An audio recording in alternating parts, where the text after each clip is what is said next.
was at the local a cappella event for the homeless organization here in Tenleytown.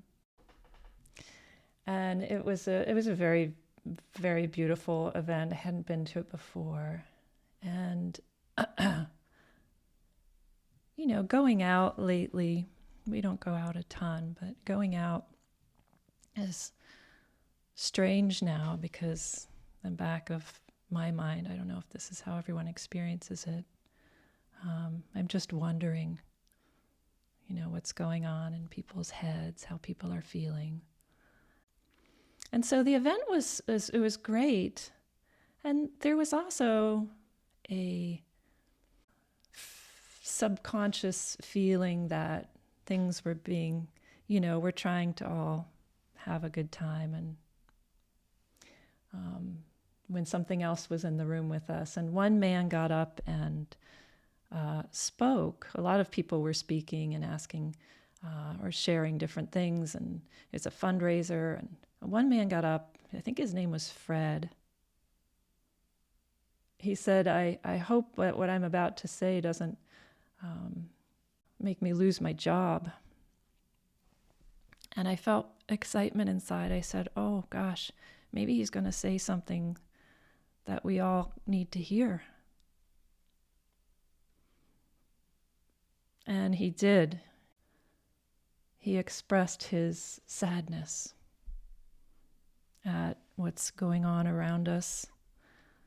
And the one thing he said that really stuck in my mind was, all the good work that's been done is starting to be undone. And the grief inside of me suddenly felt like it had a home. We've trying to keep our balance. And it was such a relief to hear this man publicly share his own grief at what's unfolding. In fact, actually, a few weeks ago, I get so many invitations to go to different activities. Something came by my desk a couple weeks ago from Tara Brock. It was a grief and loss workshop, and I immediately signed up. I don't sign up for much because I'm full, and I signed up right away. And I bought an extra ticket, and I thought I'll ask a friend. And the first person I asked was like, "Oh yes, please, I'm coming." No one in my immediate family has passed away. We haven't lost our jobs, and yet there is this grief, this sense of loss. So, as mindfulness practitioners, we have the capacity to hold difficult feelings.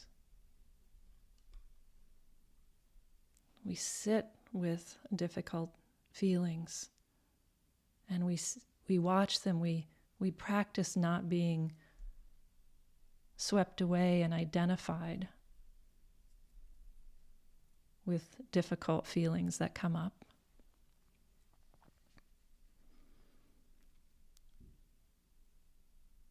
But we also have to engage with them. We also have to engage somehow. So, for each of us, it's very different. Right? Each of us engages with the world based on the causes and conditions of our lives. So each person's capacity for engagement is different. Your capacity for what you can, the stimulus that you can expose yourself to is different from mine.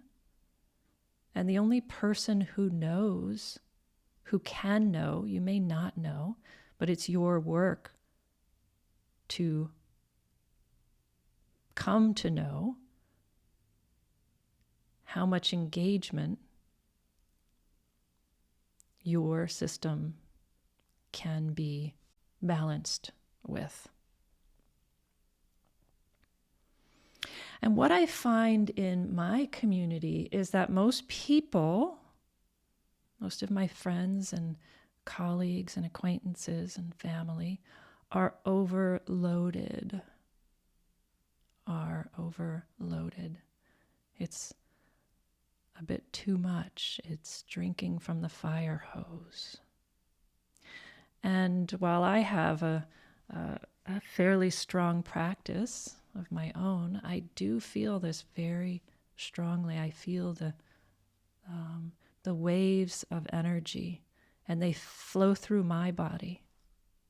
And so I've had this growing feeling that some counteraction needs to be taken. And so in my case, what I did was institute a day of mindfulness, a Sabbath, if you will, which is a day of rest and of holy activities. So for a mindfulness practitioner like myself, a more secular person, perhaps you might say, for me that looks like a day of mindfulness.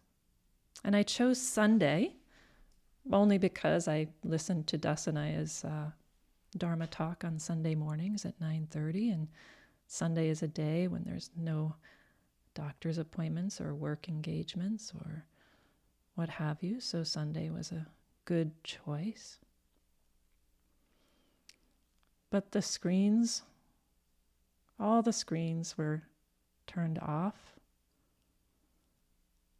The to-do lists were set aside. The shoulds stuffed in the back of the drawer for the day, the Sabbath, the day of mindfulness. So this is an experiment, a running experiment, but the point of it is seclusion. A day of seclusion, what might that feel like to detach from the energy,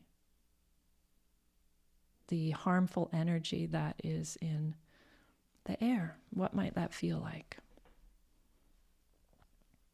And one day is helpful because you can feel like it's not putting your head in the sand. I'm not running away from anything. I'm giving myself a much needed break so as to maintain my freshness for myself and my community.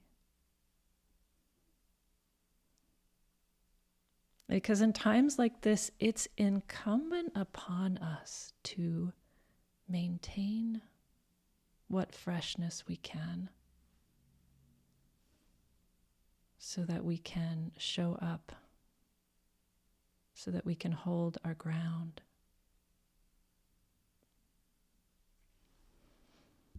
One teacher, I'll share this. Do you see the infinity? Yeah, okay. Yeah, one of my teachers explained, she explained the flow of energy in us. We can't go to one extreme or the other. It's unskillful to become absorbed and caught up in whatever it is that's upsetting us or whatever it is we feel like we need to take action for. We engage. It's very, very important to engage. And it's very, very important then to cycle back to seclusion. So it's this movement from seclusion to engagement. I find that a very helpful visual.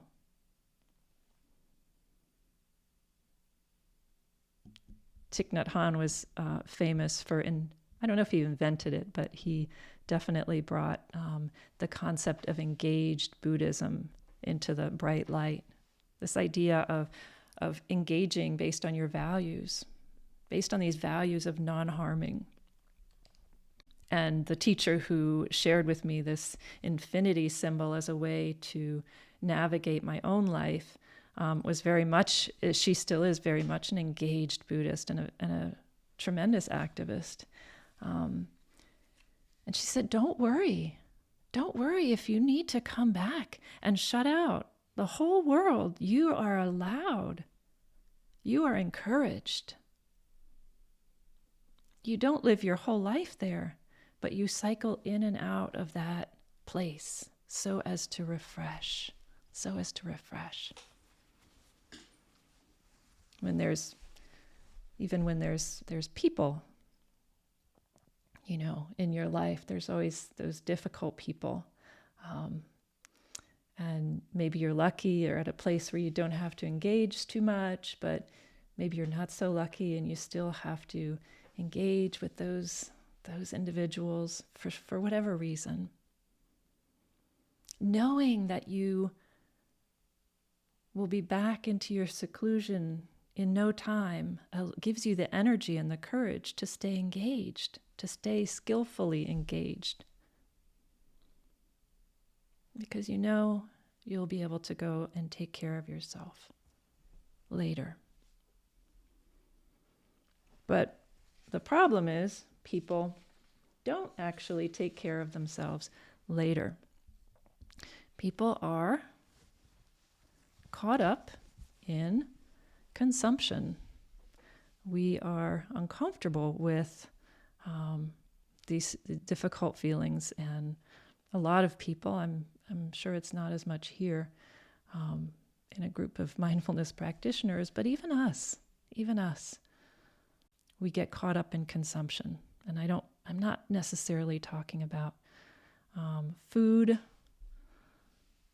or intoxicants, but more of consumption of media, consumption of conversations. And there's a great training from Thich Nhat Hanh that is, for me, a great guide on self-care regarding consumption. And I wanted to share that with you today. The Buddhist canon put forth 5 precepts by which to live. Basically, abstain from killing, stealing, adultery, lying, and taking intoxicants, similar to the 10 Commandments. And Thich Nhat Hanh, those are very important. Those are 5 things that, you really need to do in order to have a clear conscience and to be happy and to live a wholesome life.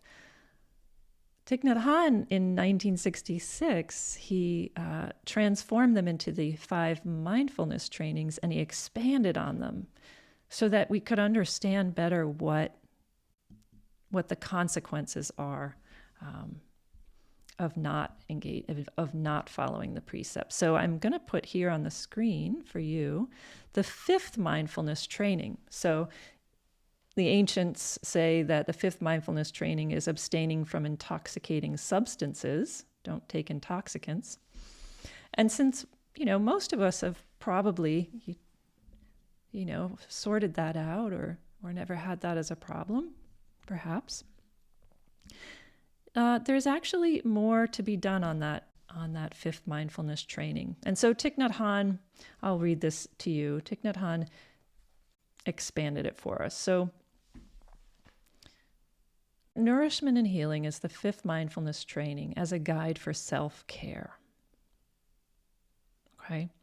Aware of the suffering caused by unmindful consumption, I am committed to cultivating good health, both physical and mental, for myself, my family, and my society, by practicing mindful eating, drinking, and consuming. Consuming what? I will practice looking deeply into how I consume the 4 kinds of nutriments, namely edible foods, sense impressions, volition, and consciousness.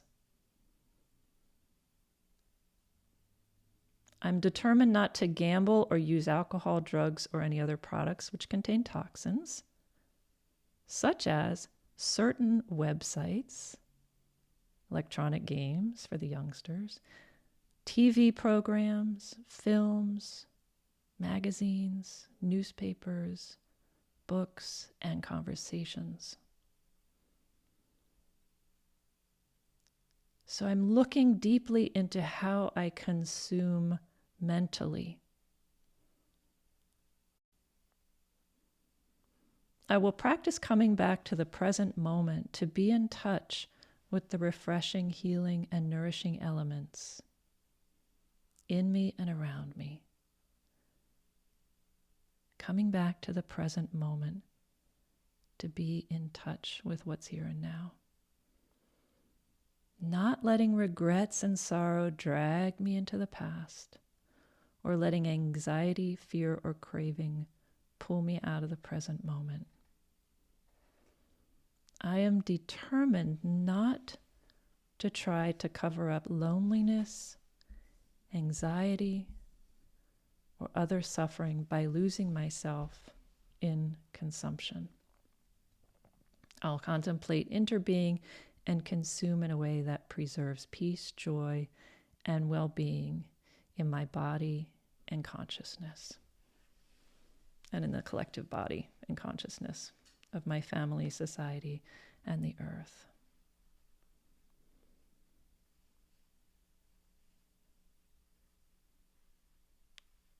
I'm determined not to try to cover up loneliness, anxiety, or other suffering by losing myself in consumption. So, for me, this points to